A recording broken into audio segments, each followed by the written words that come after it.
ಈಗ ಮುಂದಿನ ಮಕ್ಕಳು ಯಾವ ರೀತಿ ಧರ್ಮ ಪಾಲನೆ ಮಾಡಬೇಕು ಅಂತಂದ್ರೆ ಅದಕ್ಕೆ ಮಕ್ಕಳಿಗಿಂತ ಹೆಚ್ಚಾಗಿ ತಂದೆ ತಾಯಿ ರೆಡಿ ಆಗಬೇಕು.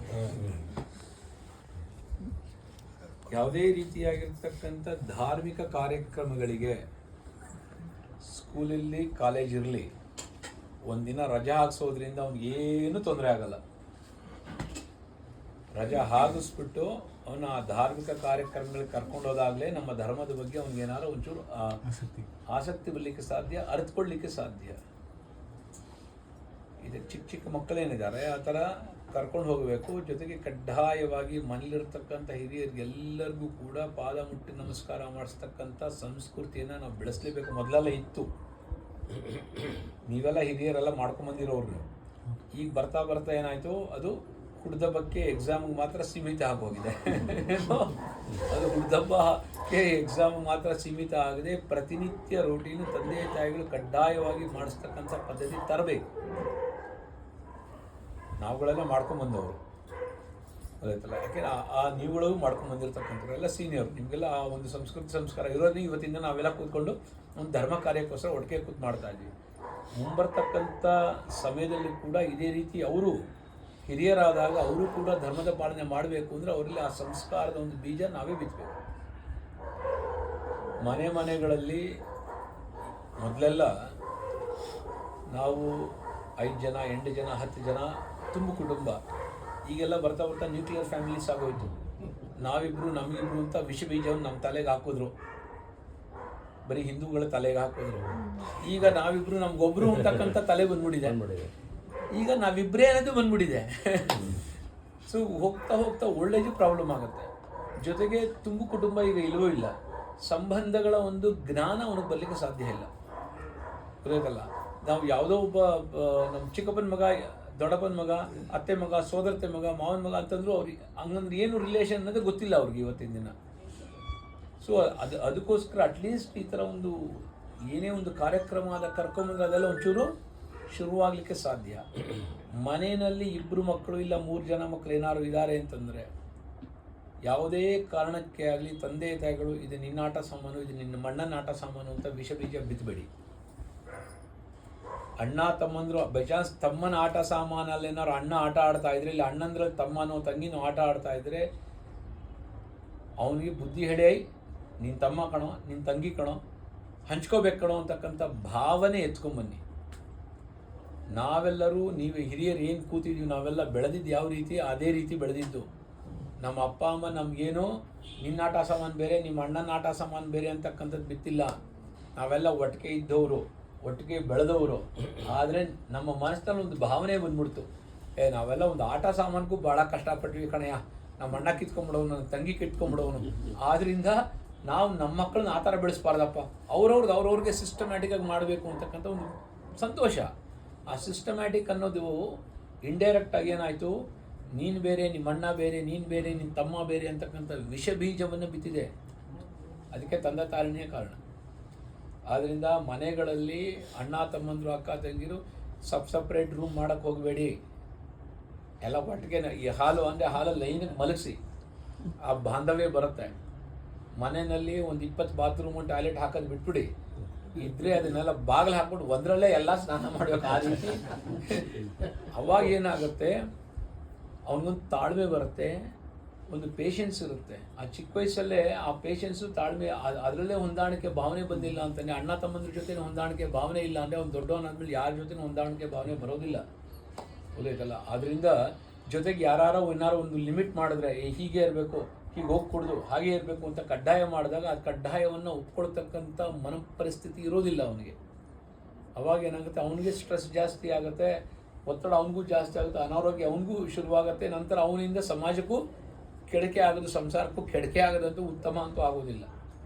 ಆದ್ದರಿಂದ ಕಡ್ಡಾಯವಾಗಿ ಮನೆಗಳಲ್ಲಿ ಮಕ್ಕಳಿಗೆ, ಎಸ್ಪೆಷಲಿ ಮಕ್ಕಳು ಯಾರ್ಯಾರಿಗಿದೆಯೋ, ಮಕ್ಕಳು ಮೊಮ್ಮಕ್ಕಳುಗಳಿದೆಯೋ, ಹಿರಿಯರಿಗೆ ನಮಸ್ಕಾರ ಮಾಡಿಸ್ತಕ್ಕಂಥ ಪದ್ಧತಿ, ನಿನ್ನ ಆಟ ಸಾಮಾನು ಅವನ ಆಟ ಸಾಮಾನು ಅಂತಕ್ಕಂಥ ಭೇದ ಭಾವ ಬಿತ್ತದೇ ಇರತಕ್ಕಂಥ ಬುದ್ಧಿ ತಂದೆ ತಾಯಿಗಳು ಬೆಳೆಸ್ಕೋಬೇಕು. ಫಸ್ಟ್ ಹೊಸ ಬಟ್ಟೆ, ನನ್ನ ವೈಯಕ್ತಿಕ ಜೀವನದಲ್ಲಿ ನಾನು ಹೊಸ ಬಟ್ಟೆ ಅಂತ ಹಾಕ್ಕೊಂಡಿದ್ದು ನನ್ನ ಸಂಪಾದನೆಯಲ್ಲಿ ಚೆನ್ನಾಗಿ ನಂಬೇಡಿ. ಅದು ಬಡತನ ಅಲ್ಲ. ಬಡತನವನ್ನು ಸೂಚಿಸ್ತಾ ಇಲ್ಲ ಅಲ್ಲಿ, ಆ ಬಾಂಧವ್ಯನ ಸೂಚಿಸುತ್ತೆ. ನಮ್ಮ ಅಣ್ಣ ತಮ್ಮಂದು ದೊಡ್ಡವನಿಗೆ ಹೊಸ ಬಟ್ಟೆ ಬಂದಾಗ ಅವನ ಬಟ್ಟೆ ಕಟ್ ಮಾಡ್ಕೋ, ಚಡ್ಡಿ ಹೊಲ್ಕೊ, ನಾನೇ ಹೊಲ್ಕೋತಾ ಇದ್ದಿದ್ದು. ಯಾರು ನಾವೇನು ಟ್ರೈನ್ ತೊಗೊಂಡಿಲ್ಲ, ಏನಿಲ್ಲ. ಮೊದಲು ಮಿಷಿನ್ ಇತ್ತು, ಒಂದು ಕುಟ್ಟೋರು ಹೊಲ್ಕ, ನಿಂಗೆ ಹೆಂಗೆ ಬೇಕು ಹಂಗೆ ಹೊಲ್ಕೊ ಅನ್ನೋರು. ನನಗೆ ಬರಲ್ಲ ಅಂದರೆ ಹಾಕೊಳ್ಳೋದು ನಿಂತಾನೆ, ನಿನ್ನ ಇಚ್ಛೆನವರು. ಅವಾಗ ಒಂದು ಕಲೆನೂ ಕಲ್ತಂಗೆ ಆಯಿತು ನಾವು. ಅವಾಗ ನಾನೇ ಹಾಕೋಬೇಕು, ಒಡ್ಡೊಡ್ಡಂಗೆ ನಾನು ಹಾಕೊಳ್ಳೋಕ್ಕಾಗಲ್ಲ. 2 ಸತಿ ಒಡ್ಡಂಗೆ ಹಾಕೊಂಡ್ರು 3ನೇ ಸತಿ ಸ್ವಲ್ಪ ನೋಡಿ ಮಾಡಿ ಕಲ್ತ್ಕೋತೀನಿ. ಅದು ಒಂದು ಬಾಂಧವ್ಯದ ಒಂದು ಪ್ರತೀಕ ಆಯಿತು. ಹೊಸ ಬಟ್ಟೆ ಅಂದಾಗ ಬರೀ ಸ್ಕೂಲ್ ಯೂನಿಫಾರ್ಮ್ ಬಿಟ್ಟರೆ ಅಪ್ ಟು ನನ್ನ ಸಂಪಾದನೆ ತನಕ ನಾವು ಹೊಸ ಬಟ್ಟೆ ಕಂಡವನು ಅಲ್ವೇ ಅಲ್ಲ. ಹೊಸ ಬಟ್ಟೆ ಇರೋದು ಯಾವುದೋ ಸ್ಕೂಲ್ ಯೂನಿಫಾರ್ಮ್, ಅದು ಬಿಟ್ಟರೆ ಮುಗಿದೋಯ್ತು. ಮಿಕ್ಕಿದೆಲ್ಲವೂ ಕೂಡ ಅಣ್ಣ ತಮ್ಮಂದ್ರ ಬಟ್ಟೆಗಳನ್ನೇ ನಾನು ಕಟ್ ನಾನೇ ವೈಯಕ್ತಿಕವಾಗಿ ಕಟ್ ಮಾಡಿ ಹೊಲ್ಕೊಂಡು ಹಾಕೋ. ಅದು ಏನಾಗುತ್ತೆ, ಆ ಬಾಂಧವ್ಯವನ್ನು ಸೂಚಿಸುತ್ತೆ. ಅಣ್ಣ ತಮ್ಮಂದರು ಅಂತಕ್ಕಂಥ ಆ ಸೊಗಡು ನನ್ನಲ್ಲಿ ಬರುತ್ತೆ. ಯಾವ ರೀತಿ ಅವರೇ ಕಾಳಲ್ಲಿ ಸೊಗಡಿಲ್ಲ ಅಂದರೆ ಋಷಿ ಬರಲ್ವೋ, ಆ ರೀತಿ ಮನುಷ್ಯನ ಜೀವನದಲ್ಲೂ ಆ ಬಾಂಧವ್ಯದ ಒಂದು ಸೊಗಡು ಬರಬೇಕು. ಇಲ್ಲ ಅಂತಂದರೆ ಅವನು ಅಣ್ಣ ತಮ್ಮನ ಹೊಂದಾಣಿಕೆ ಆಗೋದಿಲ್ಲ. ಅದರಿಂದನೇ ಇವತ್ತಿನ ದಿನ ಹೋಗ್ತಾ ಹೋಗ್ತಾ ಹೋಗ್ತಾ ಭಾಳಷ್ಟು ಮನೆ ಜಾಸ್ತಿ ಹೊಡಿತಾ ಇದೆ. ಭಾಳಷ್ಟು ಅಣ್ಣ ತಮ್ಮಂದರಲ್ಲಿ ಕೇಸ್ ಜಾಸ್ತಿ ಆಗಿದೆ, ಆಸ್ತಿ ವಿವಾದ ಆಗ್ತಾ ಇದೆ. ಯಾರಿಗೂ ತಂದೆ ತಾಯಿಗಳ ಮೇಲೆ ಪ್ರೀತಿ ವಿಶ್ವಾಸದ ಭಾವನೆ ಬರ್ತಾ ಇಲ್ಲ. ಹೇಗೆ, ನಮ್ಮಪ್ಪ ನನಗೆ ಆಸ್ತಿ ಮಾಡಲಿಲ್ಲ, ನಿಮ್ಮಪ್ಪ ಏನು ಆಸ್ತಿ ಮಾಡ್ದ, ಆ ಆಸ್ತಿನ ಅಷ್ಟನ್ನೇ ನೀವು ಮಕ್ಳಿಗೆ ಕೊಟ್ಟಿದ್ರೆ ಅಷ್ಟೇ ಕೊಡ್ತಾ ಇದ್ದೀರಾ, ನೀವು ಕೊಟ್ಟಿಲ್ಲ. ಅಯ್ಯೋ ನನ್ನ ಮಗ ಅಂತ ಇನ್ನೂ ಜಾಸ್ತಿ ಮಾಡ್ತಿದ್ದೀರ, ಮೊಮ್ಮಗನಿಗೆ ಒಂಚೂರು ಇಡ್ತೀರಾ ಇಲ್ವೋ. ಸೊ ಇದೇನಾಗತ್ತಿದು. ಸೊ ಅವಾಗ ಅವನ ದೃಷ್ಟಿ ಕೇವಲ 4-5 ಜನ ಮಕ್ಕಳಿದ್ದಾರೆ ಅಂತಂತಂದ್ರೆ ಅವನ ದೃಷ್ಟಿ ನಮ್ಮ ಪರಿಪೂರ್ಣವಾಗಿರ್ತಕ್ಕಂಥ ಆಸ್ತಿ ಅಂತಸ್ತಿನ ಮೇಲೆ ಇರುತ್ತೆ ಹೊರತು ನಮ್ಮ ಅಪ್ಪನ ಮೇಲೆ ಖಂಡಿತ ಇರಲ್ಲ ನನ್ನ ದೃಷ್ಟಿ. ನಮ್ಮಪ್ಪ ಯಾವಾಗ ಹೋಗ್ತಾನೆ 10 ದಿನನೂ ಕಳೆದಿರಲ್ಲ, ಅವಾಗಲೇ ಮೀಟಿಂಗ್ ಕೂತ್ಕೋತೀವಿ, ಏನು ಇದು ಎಷ್ಟು ನಂದೆಷ್ಟು ನಿಂದೆಷ್ಟು ಅಂತ.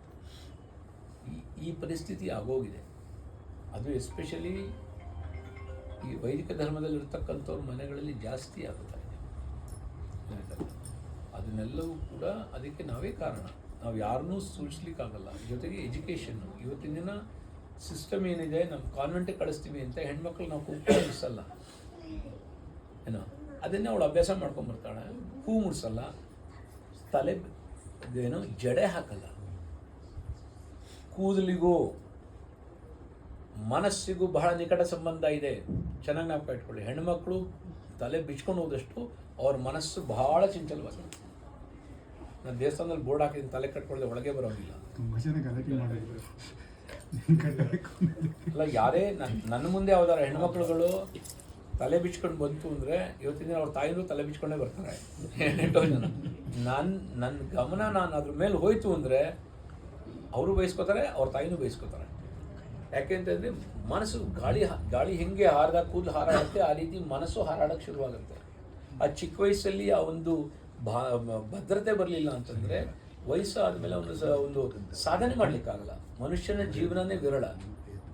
ಯಾವುದೋ ಒಂದು ಪುಣ್ಯ ನಮ್ಮಗಳಿಗೆ ಒಂದು ಮನುಷ್ಯನಾಗಿ ನಾವು ಹುಟ್ಟಿದ್ದೀವಿ, ಅದು ಭಾರತದಲ್ಲಿ ಜನ್ಮ ತಗೊಂಡಿದ್ದೀವಿ. ಅದರ ಒಂದು ಉಪಯೋಗ ನಾವು ಪಡಿಬೇಕು ಅಂದರೆ ಅದೊಂದು ಶಿಸ್ತನ್ನು ನಮ್ಮ ಜೀವನದಲ್ಲಿ ನಾವೇ ಅಳವಡಿಸ್ಕೋಬೇಕು. ಡಿಸಿಪ್ಲಿನ್ ನಮ್ಮ ಜೀವನದಲ್ಲಿ ನಾವು ಅಳವಡಿಸ್ಕೊಳ್ಳಿಲ್ಲ ಅಂತಂದರೆ ಶತಗತಾಯ ನಾವು ಯಾವುದೇ ಒಂದು ಫೀಲ್ಡಲ್ಲೇ ಆಗಲಿ ನಾವು ಒಂದು ಗುರಿಯನ್ನು ಮುಟ್ಲಿಕ್ಕೆ ಸಾಧ್ಯ ಇಲ್ಲ.